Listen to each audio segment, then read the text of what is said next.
Hello everyone, this is Rachel Kirkland, the Modern Shaman. Thanks for being with me for another YouTube video of this week.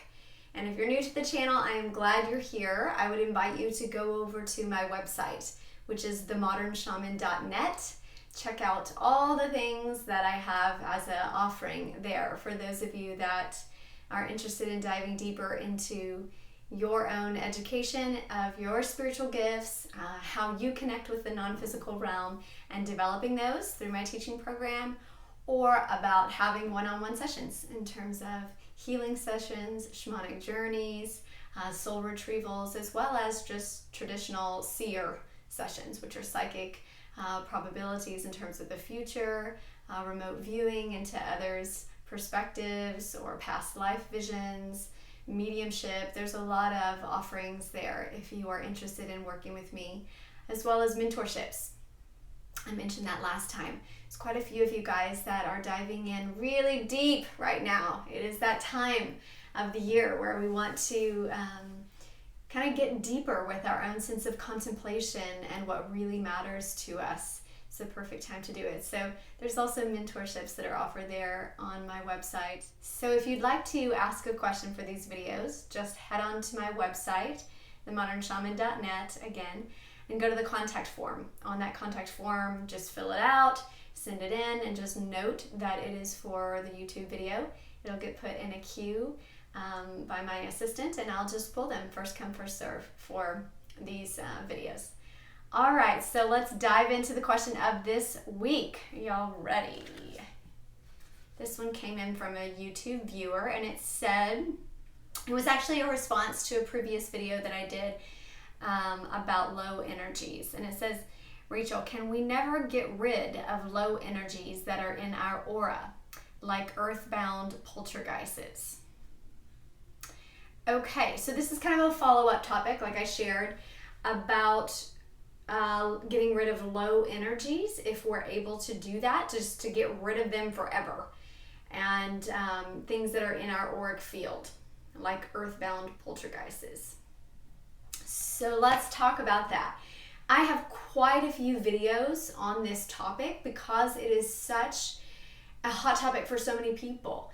This is what we're engaging with constantly as physical beings, as well as non-physical beings. As you are aware, your energy body, your soul, is much larger than your physical body. And our physical body actually kind of takes its form inside of our auric field, our energy body, right? So the first thing that I want to address in your question is that we can get to a point to where our own personal vibration is at such a high level that it will naturally repel low energies and entities, simply because we emanate such a high vibration of light. Just like when you think of something that's very, very bright, the sun, you can get to a point to where you get too close to the light and it will burn you. It will repel off those that are not in a resonant amount of light with it on the light spectrum. And so we just cannot contain the lower densities of our material body, cannot come into a certain contact with something that is emanating at that high level of light. The same is true for earthbound spirits and as well as low energies within your auric field. We can get to a point through regular meditation, through regular amplification of our own energetic field, regular maintenance of our own energetic hygiene, mental practices, physical practices, psychic practices, to where we begin to emanate at such a high purity. And this is what monks and gurus and those who seem to have no impact when they take a drug and it's supposed to have a particular chemical impact on the body and it doesn't. They are able to levitate or do all of these things that seem to us as miraculous when they are emanating such levels of light, encompassing the rainbow body. You may have considered enlightened beings, gone through a process of ascension and ascending into the light instead of dying. These seem like miraculous feats, but essentially they are components of what humans are capable if we begin to hold that high purity level of vibration. Now, truth being told, like, we're not all able to live at that level 24/7, right? And I'm not saying that it's not possible. It's absolutely possible. And at that level, you would essentially create your own repellent, or you would repel off anything that is denser than your vibration, right? Same as, just like we think of our pupils, when we've been in a dark room or a cave for a while, and our pupils are dilated, right? Our irises get bigger and they dilate the pupils so that we're able to let more light in. And then when it's too bright, what do our irises do? They shrink, right? And the pupils become smaller because they cannot let in so much light. Otherwise, our material form would cause pain. It would burn our eyes. So the same is true when that light is emanating so brightly, you will essentially repel off, or things will retract away that cannot be in that presence of the light without their material form or their density being burned off. That's just the simple physics of it, or the element of light itself and how it impacts those that are more dense in the material plane. So that's the first thing I want to say. It's like, yeah, it's possible. However, the truth is kind of my second point, which is most people don't live at that enlightened state of being 24/7 unless they have devoted themselves to a life of extreme meditation and spiritual focus and precision with their own mental, physical, and psychic bodies, where that level of love and purity of light is trying to be attained as their utmost focus. Most people oscillate. We live in a human realm. We have jobs, we have families, we have those that we interact with that are on varying levels of vibrational resonance, right? Some relationships we have with a particular boss or an old friend or an ex-boyfriend may be particularly contentious, and they may be difficult vibrational relationships. And so when we're in those dynamics and we're trying to balance that within ourselves, we don't feel like we're at our highest vibrational state. And that's pretty common. I'm not saying like there's something wrong with you. I think that's very common when that happens. And this is where we experience a sense of growth. This is how our soul growth and evolutionary process occurs. And so just to be conscientious of that and realize that anytime that your vibration is oscillating like that, you are giving yourself a chance of growing in your soul growth on this plane. This is part of why we came down here to Earth as humans, to have a human experience and not just stay in our celestial form or our non-physical form.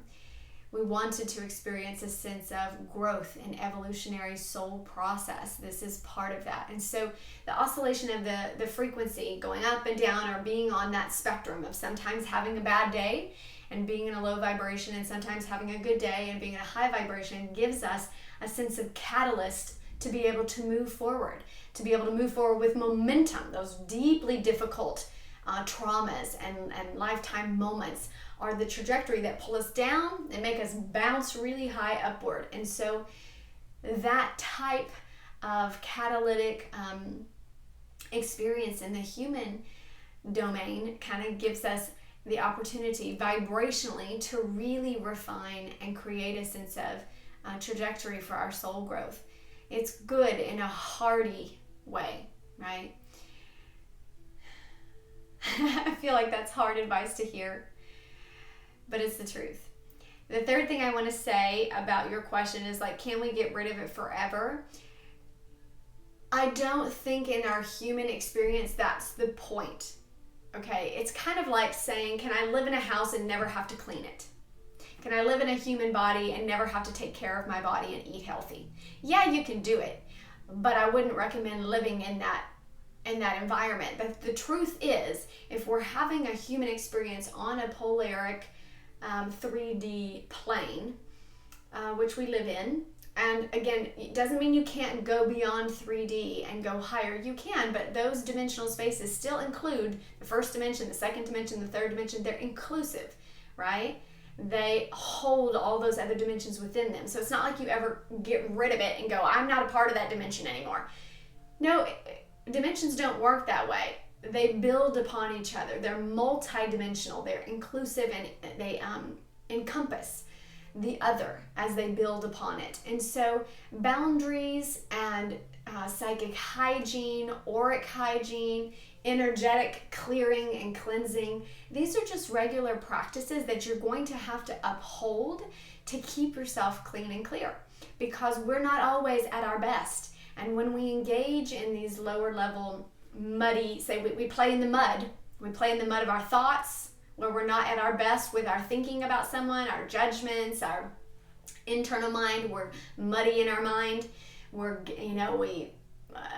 whatever it may be, have greedy thoughts, have salacious thoughts, have unkind thoughts. We get muddy in our mind. We may get muddy in our body and have interactions with people or do things with our physical form that feel like they're not high vibrational in their essence. They're not pure and aligned with the sense of light and love. We may get muddy in our speech and the way that we're talking about something or talking about ourselves. All of that mud is playing dirty, is being human, right? Is playing in the primal sense of our humanity. And that's going to require a bath. That's going to require some practices of boundaries and cleaning and keeping ourselves aurically clean and clear. And so those earthbound low vibrational energies are just going to require a sense of maintenance.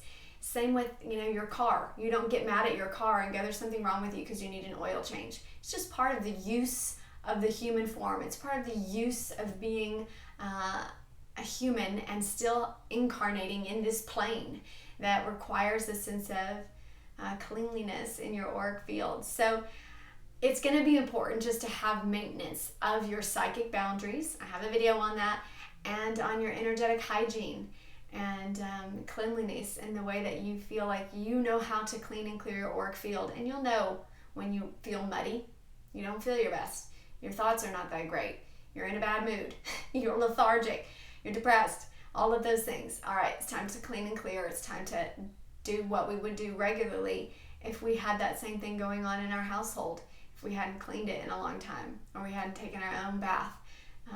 It's going to require a sense of upkeep for you as you're here. And there's nothing to stress about that. Of course, once you've cleaned it and cleared it, you can set the boundaries in place.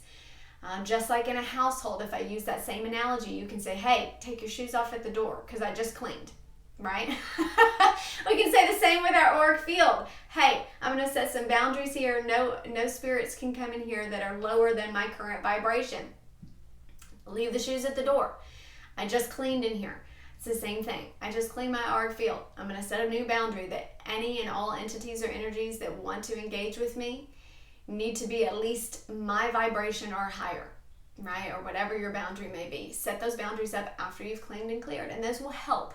It doesn't mean you'll never have to clean again, but it will help maintain and give you a little bit more peace and distance in between the time when you have to clean and are not engaging in those dramatic, difficult, muddy times as often. So I hope that's helpful to you guys. I will be back here next week with another video. Make sure you send in your questions if you'd like to ask them, and blessings.